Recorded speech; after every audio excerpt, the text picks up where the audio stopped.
Ah, beach episodes. We've all seen them used as convenient, oh so popular filler 1 or 100 times. Some shows are full of them, others use them sparingly. But if you flipped a coin, you'd have a 50-50 chance of any given anime having at least one. What? You didn't think I'd actually wear a swimsuit just for this, did you? It's thundering outside. Can I come in this one, please? Who invited this strange man into my house? I was the first person on the channel. Are you a subscriber to the channel? Did you subscribe? Like and subscribe. No.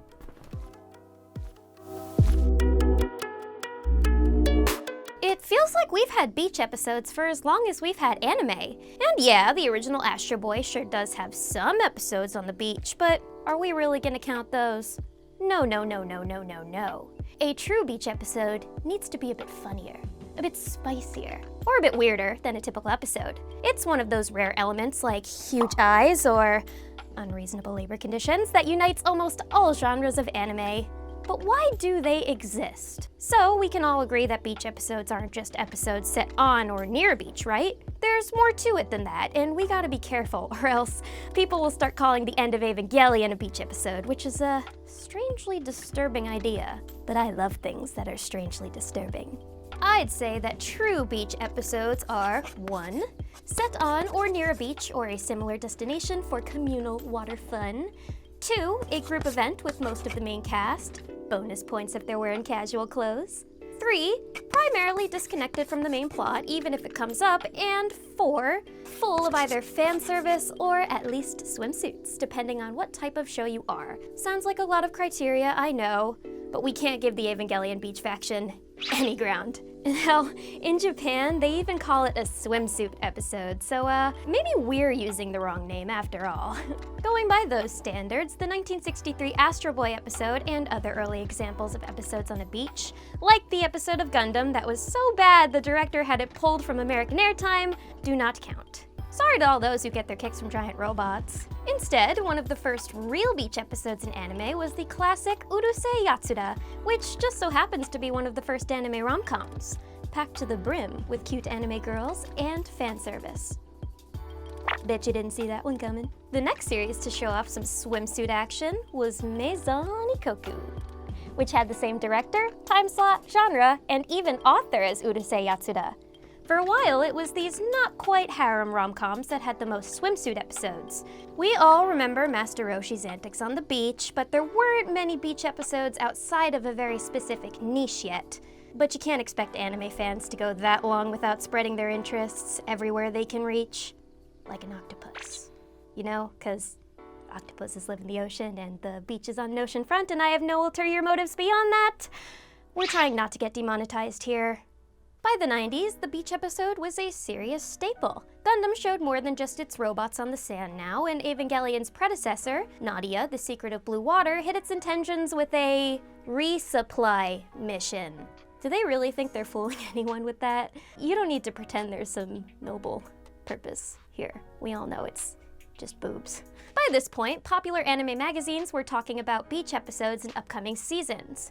It just so happens that this is around the time that most of anime's current cliches started solidifying. But tracking down when beach episodes started doesn't really tell us why they're in so many shows in the first place. We could just give you the short answer, which is swimsuit make anime boobies go jiggle, and leave it there. But that's not our style, and it's not all that fun anyway. Instead, let's dive way too deep into the kiddie pool that is beach episodes. Hope you packed your swim trunks because surf's up, losers! Nowadays, most anime air late at night on TV, where age restrictions are relatively light. But anyone who watches shows like the recent "Why the hell are you here, teacher?" knows that censorship is still a problem. Though maybe it's a good kind of problem because it sure helps drive those Blu-ray sales! Isn't capitalism great?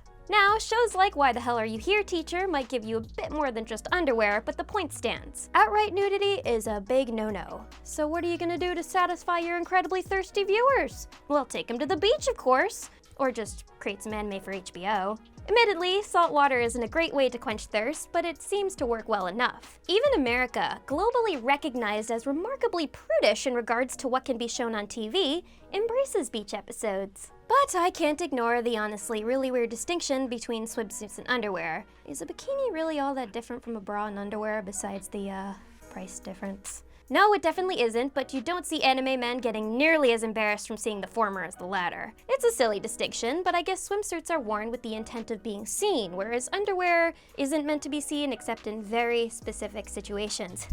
This is my spiciest episode yet, my goodness! That distinction comes across to the viewers too. You might be a bit hesitant to watch an entire episode of panty shots, but you're probably more willing to watch a beach episode. And since the characters themselves expect some degree of skin, it feels less contrived when you do get smacked in the face with fan service.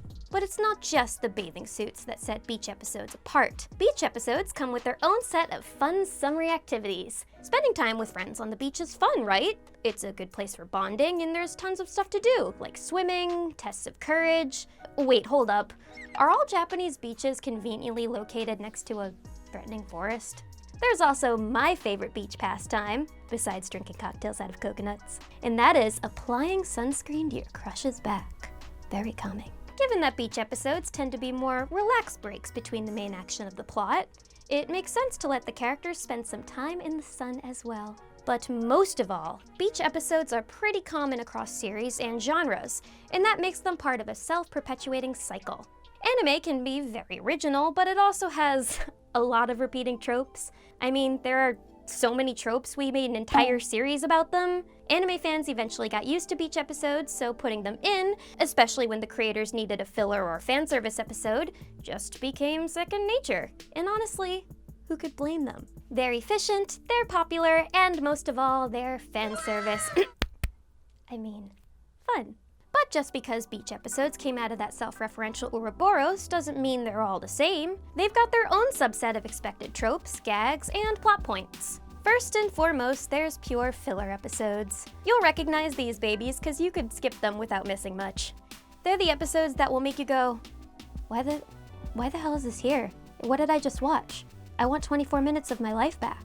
Because chances are you're finding them in shows where characters don't really have the time or motivation to spend time on the beach. I'm still waiting for the inevitable Attack on Titan beach episode. You know, Armin's whole "I can't die until I see the ocean" thing is just a long game to get Levi into a Speedo. To be fair, lots of battle shonen fall into this category, including Bleach, which is pretty famous for its beach episode. Blue Exorcist has a pretty hilarious version, and of course there's the legendary classic Sonic X.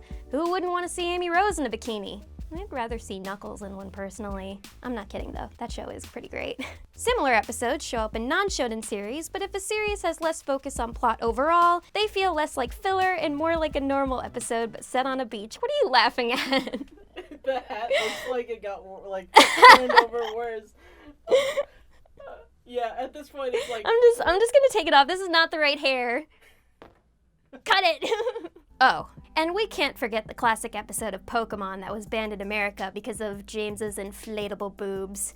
Why you gotta kill an icon like that? James is just out here looking his best. No need to stifle his free expression, you damn prudes. Second, we have episodes which mostly serve as fun distractions, but either end with or hint at some part of the bigger plot line.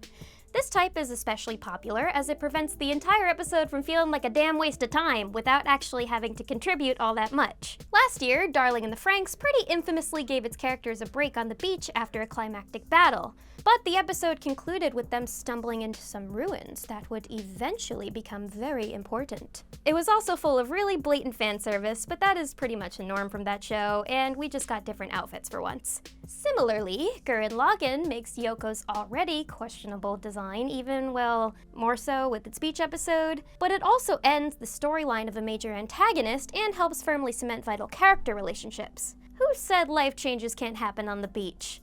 Nobody? Nobody said that? Well, okay. Feel like an idiot now.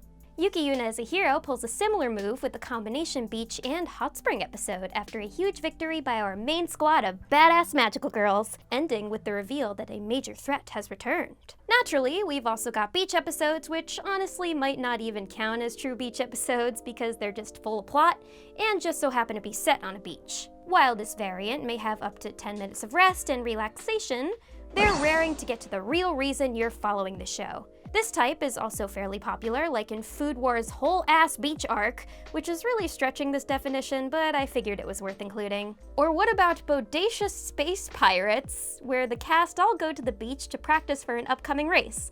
And trust me, this show's name is misleading enough that it always makes it hard to recommend.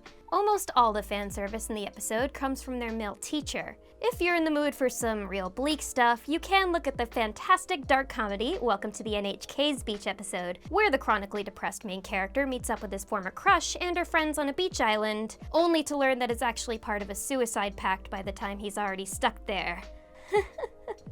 This anime will break your heart. And of course, slice of life shows focused on cute girls are full of beach episodes, enough so that they honestly deserve their own category. K-on's beach episodes are essential to making the cast feel like they're really friends with one another, and, you know, actually helping them become good musicians. Miss Kobayashi's Dragon Maid uses its beach episode as a chance to foreshadow a future conflict, while highlighting the ways the main characters feel out of place. Episodes like these drive forward the plot by way of building character relationships, so they're unique enough to get their own category in my book. There's still 2 other types of beach episodes we haven't mentioned yet: pool episodes and onsen, or public hot springs episodes. Yes, I know that these aren't actually set on a beach, but they still bow before the altar of fan service. They get all of the cast around a body of water, toss them in swimsuits, or in the case of hot springs, even less, and set the cast and viewers free from there. If that's not the spirit of a beach episode, then hell, I don't know what is. Pool episodes often provide a chance to show off the incredibly out-of-date and honestly not even attractive school swimsuit, but they also tend to highlight men's rockin' bods just that little bit more than beach episodes do. Why? Well, through manly competition, of course. My Hero Academia's filler recap of a pool episode is a classic version of this, and Free honestly doesn't have much else except for that one actual beach episode. Don't forget Hyoka's fantastic version, which is full of fan service, but only through the eyes of our very horny main character, who still manages to respect women. Take notes, Mineta. Seriously though, that school swimsuit, I just don't get the appeal. Maybe it's because I'm a tourist, and if I'm not looking cute, I may as well be dead. Even school bands go to the pool. Sound Euphonium has a pool trip, maybe because instruments wouldn't do too well at the beach. It's that sand. It's coarse and rough and irritating, and it gets everywhere. Anyhow, if the beach isn't your forte, you can still be pretty pumped that 11 Arts is bringing Sound Euphonium to theaters in the US, and you can bet your bottom sand dollar that I will be seeing it. Hot Springs episodes, on the other hand, have a bit of a different vibe. Public baths and hot springs have a long history in Japan that we honestly don't have the time to get into now. Most onsen are separated by gender, so don't be surprised to see the classic guy tries to play peeping Tom gag in most episodes. I'm looking at you, Mineta. And while more inland shows like Naruto don't have room for regular beach episodes too often, they certainly have some nice hot springs. Plus, who can forget Evangelion's famous hot springs? I mean, that Asuka inflation stuff may have been a tad much, but still. With beach episodes feeling like such a natural part of anime, it makes sense that other shows inspired by anime now have beach episodes of their own. Avatar: The Last Airbender's beach episode is an absolute classic, especially if you're the fan of the whole Fire Nation crew. Though I can't say it's the best relaxing episode of the show. That's Ember Island Players, obviously. Steven Universe is basically one long beach episode, and Bee and Puppycat has a super fun one too. Unfortunately, despite borrowing heavily from anime, Teen Titans never had a beach episode. Teen Titans Go does though! Yay? I promise though, from what I hear, it's actually not supposed to be that bad. Beach episodes are an anime staple at this point, and I don't think they're leaving anytime soon. Producers need to be able to sell those swimsuit body pillows, and we can all enjoy some R&R every once in a while. I know I can. So thanks for coming to the beach today with us. If you want to get in the robot, subscribe. I'm Dorrie, and this is Get in the Robot, made in New York, because we can't relax on those Japanese beaches.